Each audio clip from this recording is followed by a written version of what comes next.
नमस्कार, आदाब, सत श्री अकाल। मैं हूं साकिब अली और आपके लिए लेकर आया हूं एक नया शो जिसका नाम है कलम हमारी और जुबां आपकी। स्वागत है आपका पॉलिटिकल दुनिया में। आइए बात करते हैं 2020 विधानसभा चुनाव की और चुनाव से जुड़ी ज़मीनी हकीकत की। जैसा कि आप सब लोग जानते हैं, 2020 विधानसभा चुनाव बिहार करीब आ चुका है और 28 नवंबर को पहला चरण शुरू हो जाएगा। नज़र डालते हैं बिहार के एक इतिहास पर, जो कि बहुत ही ज़्यादा महत्वपूर्ण है इस चुनाव के नज़रिए से। जैसा कि आप सब लोग जानते हैं, बिहार में बहुत सारी जातियां हैं।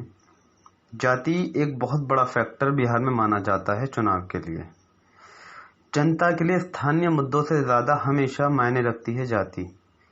अगर हम 2015 विधानसभा चुनाव की बात करें तो नीतीश कुमार ने बीजेपी से गठबंधन तोड़ा और अपने सबसे बड़े प्रतिद्वंदी, जो कि लालू प्रसाद यादव थे, उनसे जाकर अपना गठजोड़ कर लिया। और इस गठबंधन का नतीजा ये हुआ कि मुख्यमंत्री नीतीश कुमार ही रहेंगे और आरजेडी, जेडीयू, कांग्रेस मिलकर चुनाव लड़ रहे थे। दूसरी तरफ आपकी थी एनडीए। एनडीए में आपकी छोटी छोटी पार्टियां भी शामिल थी, एलजेपी शामिल थी, आरएलएसपी शामिल थी और हम और उपेंद्र कुशवाहा की आरएलएसपी। महागठबंधन एक तरफा जीत हासिल करते हुए 180 सीटों के साथ में सत्ता में वापसी करते हैं नीतीश कुमार, जबकि दूसरी तरफ बीजेपी सिर्फ 59 सीटों पे एनडीए के जितने भी प्रत्याशी थे वो 59 सीटों पे जीत के साथ सिमट जाते हैं। बिहार में महागठबंधन की जीत का जो सबसे बड़ा कारण था वो जातियों का गठजोड़ रहा।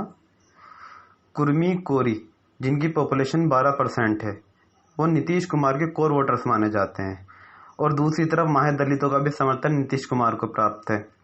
2014 में नीतीश कुमार ने ब्राह्मण जाति से गिरी उपजाति को अलग करके उसको ओबीसी में डाला और ओबीसी की तादाद उपगिरी जाति की वहाँ पर 25 लाख है। तो जाहिर बात है इसका जो है बहुत ज़्यादा फायदा नीतीश कुमार को मिला। दूसरा सबसे बड़ा काम नीतीश कुमार ने ये किया कि वहाँ पे दलितों से महादलितों को अलग कर दिया। इससे भी नीतीश कुमार को दलितों का अच्छा खासा समर्थन मिला और ओबीसी से ईबीसी को अलग किया। यही सब वजह रही कि जो है नीतीश कुमार को वहाँ का सोशल इंजीनियर भी कहा जाता है बिहार का। उन्होंने बहुत सारी छोटी छोटी जातियों पर इस तरह से काम किया कि कहीं ना कहीं हर जाति का थोड़ा बहुत समर्थन उन्हें मिल जाए। इसी तरह नीतीश कुमार की पिछड़ी जातियों पर अच्छी पकड़ हासिल हो चुकी थी। वहीं दूसरी तरफ आरजेडी, कांग्रेस और जेडीयू जब तीनों एक साथ मिले तो 91% मुस्लिम वोट जो था, जो बिखर जाता था, वो एक तरफा आरजेडी, जेडीयू और कांग्रेस के गठबंधन को मिल गया। यादव हमेशा से आरजेडी का कोर वोटर माने जाते थे। नीतीश कुमार जब सीएम बने थे तो आरजेडी की सीटें जो है जेडीयू से ज़्यादा थी। तो कहीं ना कहीं दो जब प्रतिद्वंदी आपस में एक साथ मिलकर सरकार चलाते हैं तो बहुत मुश्किल होता है आपस में तालमेल का ठीक ठाक बैठना। तो यही वजह थी कि जो है आरजेडी के कुछ नेता हमेशा नीतीश कुमार पर हमलावर रहते थे। वहीं जेडीयू के नेता भी लालू यादव को कहीं ना कहीं टारगेट करते रहते थे। तो 2017 के आखिर में होता यह है, तेजस्वी यादव जो डिप्टी सीएम थे बिहार के, उन पर करप्शन के चार्ज लगते हैं और इसका जो है नीतीश कुमार पूर्ण विरोध करते हैं। नीतीश कुमार ने अपनी छवि जो थी एक सुशासन बाबू की बनाई बिहार के अंदर, क्योंकि 2015 में जब वो आरजेडी के साथ आए थे तो ये उनका तीसरी बार वो मुख्यमंत्री बने थे और लालू के राज को वो हमेशा जंगल राज कहा करते थे। तो इस उम्मीद पर आए थे कि वो वहाँ पे डेवलपमेंट करेंगे और जो है वहाँ पे कानून व्यवस्था को अच्छे से कायम करेंगे। लेकिन इनके तालमेल की कमी के कारण वजह ये रही कि नीतीश कुमार ने अपना पल्ला झाड़ना आरजेडी से शुरू कर दिया, क्योंकि कहीं ना कहीं लालू यादव के जो समर्थक थे वो नीतीश कुमार पर हमलावर रहते थे। तो 2017 में तेजस्वी पर आरोप लगे करप्शन के और नीतीश कुमार ने इसका विरोध किया और कहा कि जो है तेजस्वी यादव अपना इस्तीफा दें। लेकिन तेजस्वी यादव और उनके समर्थकों ने इस चीज़ से बिल्कुल इनकार कर दिया। तो बीजेपी ने ऑफर किया नीतीश कुमार को और कहीं ना कहीं नीतीश कुमार जाना भी चाहते थे, अपनी वापस एनडीए के साथ मिलकर सरकार बनाना चाहते थे। वो आरजेडी का गठबंधन तोड़कर अपना एनडीए के साथ में सरकार बना लेते हैं। तो 2018 में लालू प्रसाद यादव जेल चले गए जिसने बिहार की राजनीति में एक वैक्यूम पैदा कर दिया अपोजिशन के अंदर। क्योंकि कहीं ना कहीं लालू यादव के अंदर एक प्रतिभा थी, एक कला थी, लोगों से जुड़े हुए थे और मंच जहां भी साझा करते थे भीड़ जुड़ती थी और भीड़ से वो डायरेक्टली कनेक्ट हो जाते थे। उनके जो भाषण हुआ करते थे वो दुनिया भर में जो है फेमस हैं और बिहार की जनता लालू यादव को हमेशा सुनती है। तो कहीं ना कहीं एक बहुत बड़ा अपोजिशन लीडर जो था नीतीश कुमार के सामने से जा चुका था। तो इसका सबसे बड़ा फायदा नीतीश को ये हुआ कि विपक्ष उन्हें उस तरह से कभी घेर नहीं पाया जिस तरीके से लालू यादव जब थे। जिस तरीके से विपक्ष में जान थी वो जान लगभग खत्म हो चुकी थी। लालू प्रसाद यादव के जेल जाने से बीजेपी की राह और भी ज्यादा आसान हो गई।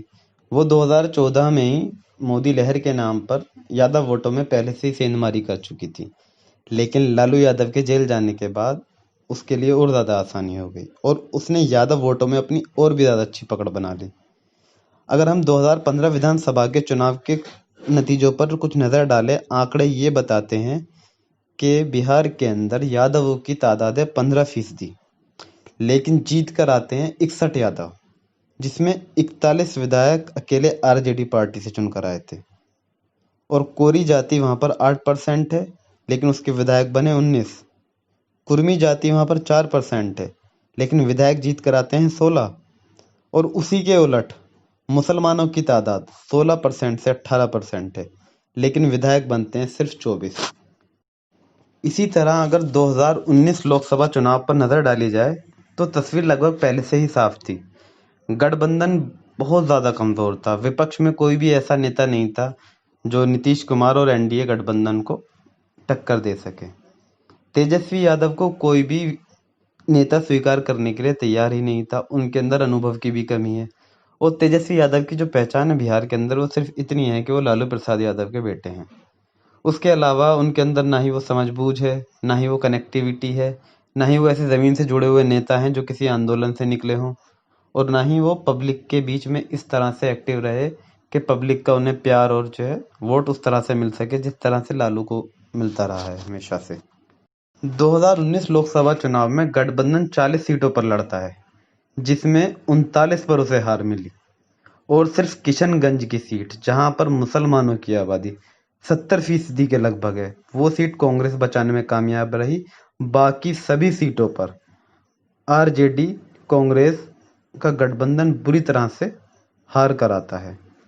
दूसरी तरफ जेडीयू और बीजेपी और एलजेपी, इन तीन पार्टियों का अलायंस था, जिसमें बीजेपी के पास 17 सीट थी और जेडीयू के पास में 16 सीट थी और एलजेपी 6 सीट जीतकर वापसी करती है बीजेपी सत्ता में। वहीं दूसरी तरफ अगर गठबंधन की बात की जाए तो आरजेडी भी लड़ रही थी, कांग्रेस भी लड़ रही थी, हम जीतन राम मांझी की पार्टी भी लड़ रही थी, आरएलएसपी जो उपेंद्र कुशवाहा की पार्टी है वो भी लड़ रही थी, वीआईपी जो मुकेश साहनी की पार्टी है वो भी चुनाव में गठबंधन महागठबंधन का हिस्सा थी। लेकिन ये सभी पार्टियां मिलकर कुछ भी कमाल दिखाने में नाकामयाब रहीं। इसकी सबसे बड़ी वजह ये रही कि इन सभी पार्टियों का वोट कहीं ना कहीं एनडीए गठबंधन को ट्रांसफर हो चुका था और लोग मोदी जी पर और नीतीश कुमार जो कि पहले से ही पिछड़ी जातियों में अच्छी पकड़ बना चुके थे वहां ट्रांसफर हो गया। तो ये पूरा बड़ा गठबंधन मिलकर भी एनडीए को रोकने में नाकामयाब रहा बुरी तरह से।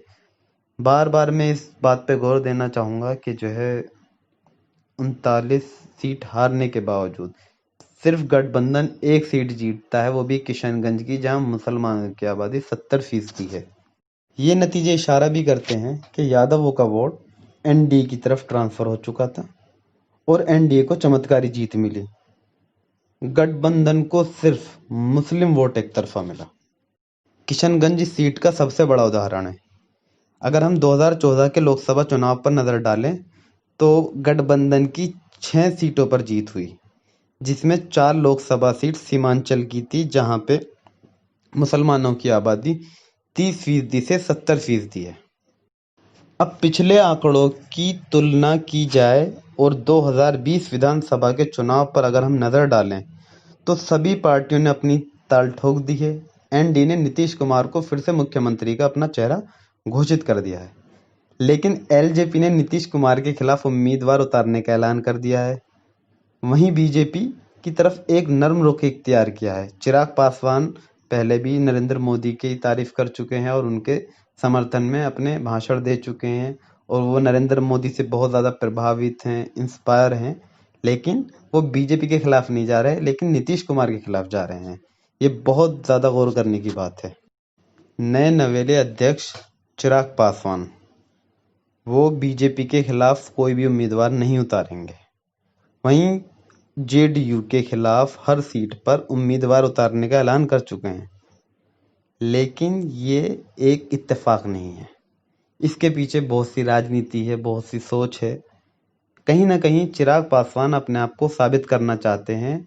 रामविलास पासवान, जिनको मौसम वैज्ञानिक भी कहा जाता है और मैं उनको अपॉर्चुनिस्ट भी कह सकता हूँ, कि वो जो हवा देखते थे हमेशा से, किसकी सरकार बनती है वो उसी के साथ चले जाते थे। ये बात अलग है कि एनडीए ने और बीजेपी के नेताओं ने ये कहा है, जो भी एनडीए से अलग होकर चुनाव लड़ते हैं वो एनडीए का हिस्सा नहीं है, और चिराग पासवान को सीधी चेतावनी दे दी गई है कि अगर वो नरेंद्र मोदी जी का पोस्टर यूज़ करते हैं, कोई तस्वीर यूज़ करते हैं, उनके नाम पर वोट मांगते हैं, तो पार्टी उन पर कड़ा एक्शन लेगी। वहीं दूसरी तरफ केंद्र में उनके साथ गठबंधन से उनकी सरकार है, लेकिन वो यहाँ पर हिस्सा नहीं है। ये कहीं ना कहीं बीजेपी की स्ट्रेटेजी का हिस्सा है कि वो नीतीश कुमार पर दबाव बनाना चाहती है। ये इलेक्शन तो बीजेपी के पक्ष में दिखता हुआ नजर आ रहा है, लेकिन कहीं ना कहीं इस बार बीजेपी नीतीश कुमार से ज़्यादा सीटें लेकर आना चाहती है। इसी वजह से नीतीश कुमार के खिलाफ एलजेपी ने अपने उम्मीदवार उतारने का फैसला किया है, जिससे बीजेपी को तो कोई खास फर्क नहीं पड़ेगा। अगर कुछ सीटें कम होती हैं तो वो नीतीश कुमार की सीटें कम होंगी, और नीतीश कुमार की अगर सीटें कम होती हैं तो कहीं ना कहीं बीजेपी उन पर दबाव बनाने में कामयाब हो जाएगी सीएम की कुर्सी के लिए, क्योंकि बीजेपी बहुत वक्त से चाहती है कि सीएम जो है बीजेपी का हो। आप इसे बीजेपी का मिशन सीएम भी कह सकते हैं। समीकरणों के हिसाब से तो बीजेपी की जीत निश्चित दिख रही है, और इसमें सबसे बड़ा फायदा एनडीए को ये मिला है कि वीआईपी और हम दोनों पार्टियां बीजेपी से जुड़ गई हैं और महागठबंधन से अलग हो गई हैं। नीतीश कुमार की सीटों को कम करके उनसे मुख्यमंत्री पर दबाव बनाने की तैयारी बीजेपी कर रही है। ये स्ट्रेटेजी बीजेपी की छुपी हुई है, लेकिन कहीं ना कहीं चुनावी रणनीति को देखते हुए यह नजर आ रहा है कि बीजेपी मुख्यमंत्री नीतीश कुमार पर दबाव बनाने के पूरे मूड में दिख रही है। वहीं अगर गठबंधन की बात की जाए तो आरजेडी, कांग्रेस और कम्युनिस्ट पार्टी साथ मिलकर चुनाव लड़ रही हैं, लेकिन उन पार्टियों में ना ही कोई दम दिख रहा है, ना ही वो जमीन पर ऐसा कुछ काम करती हुई दिख रही हैं कि नीतीश कुमार और बीजेपी के गठबंधन को टक्कर दे पाएंगी। यादवों का वोट जो आरजेडी का कोर वोटर माना जाता था, आरजेडी की इस पर पकड़ नहीं रही। कांग्रेस को भी अपर कास्ट का बहुत ही कम वोट मिलता है, और कम्युनिस्ट पार्टी भी अब बिहार में वो प्रभाव नहीं रखती हैं कि कोई चमत्कार दिखा सकें।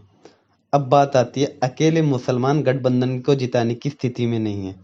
जिस तरह से एक तरफा मुसलमान वोट मिलने के बावजूद भी इन पार्टियों को अपना वोट बैंक एनडीए को ट्रांसफर हो गया, इस तरह इस बार भी उसी तरीके नतीजे आएंगे। जैसे कि मुसलमानों ने 2014 में भी लगभग एक तरफा वोट किया गठबंधन को, और 2019 के चुनाव में वन साइडेड वोट महागठबंधन को ट्रांसफर हुआ मुसलमानों का। मुस्लिम वोटर सिर्फ इन पार्टियों का वजूद बचाने के लिए लड़ रहा है। सेकुलर पार्टियों ने एक जबरदस्त बोझ मुस्लिम वोटर्स पर डाल दिया है। मुसलमान वोटर सिर्फ इन पार्टियों के वजूद बचाने के लिए लड़ रहा है, वो भी बिना किसी प्रतिनिधित्व के। अब सोचने वाली बात यह है कि किसी सेकुलर पार्टी से चुनकर जाना प्रतिनिधित्व होता है, या फिर अपनी पार्टी से चुनकर जाना प्रतिनिधित्व होता है। जैसे कुर्मी, कोरी, महादलित, पासवान, मल्लाह, कुशवाहा, यादव, ये सभी जातियों की कोई ना कोई पार्टी है, और वो अपनी पार्टी से अपनी जाति का प्रतिनिधित्व करते हैं कहीं ना कहीं। जैसे कि आपको आरजेडी में 41 विधायक चुनकर आए, तो कहीं ना कहीं यादवों की पार्टी, यादव का वोट भी जुड़ा हुआ है। उधर जेडीयू के कुर्मी विधायक, कोरी विधायक, वहाँ पासवान अपनी अलग पार्टी चलाते हैं एलजेपी, उनका अपना प्रतिनिधित्व है। ये सभी क्षेत्रीय पार्टियां कहीं ना कहीं अपने प्रतिनिधित्व की लड़ाई लड़ रही हैं अपनी जातियों के आधार पर। जबकि कोई भी मुस्लिम पार्टी अगर खुद को सेकुलर पार्टी बताए, तब भी उसे वोट कटवा कह दिया जाता है। और ये वही सेकुलर पार्टियां होती हैं जो लोकतंत्र बचाने और सबको बराबरी का हक देने की बात करती हैं, लेकिन समीकरणों के हिसाब से एनडीए बिल्कुल जीत रही है। अब लड़ाई नीतीश और बीजेपी में है, वो भी सिर्फ मुख्यमंत्री की कुर्सी के लिए। यहाँ पर आप महागठबंधन को एक दर्शक के तौर पर देख सकते हैं, जो ग्राउंड में तो मौजूद है लेकिन खेल में उसका कोई योगदान नहीं है, सिर्फ ताली बजाने के अलावा। अब अपने वजूद की लड़ाई ये सभी पार्टियां मुस्लिम वोटरों के दम पर लड़ना चाह रही हैं, लेकिन जीते कोई भी, हारेगा मुस्लिम वोटर ही। धन्यवाद। आप बताइए आपको हमारा शो कैसा लगा। अगर आपको हमारा शो अच्छा लगता है तो इसी तरह के पॉलिटिकल प्रोग्राम हम आपके लिए लाते रहेंगे। राजनीति पर अपना जो भी एनालिसिस होता है हम लोगों का, वो आपके लिए करते रहेंगे। अगर आपका प्यार हमें भरपूर मिला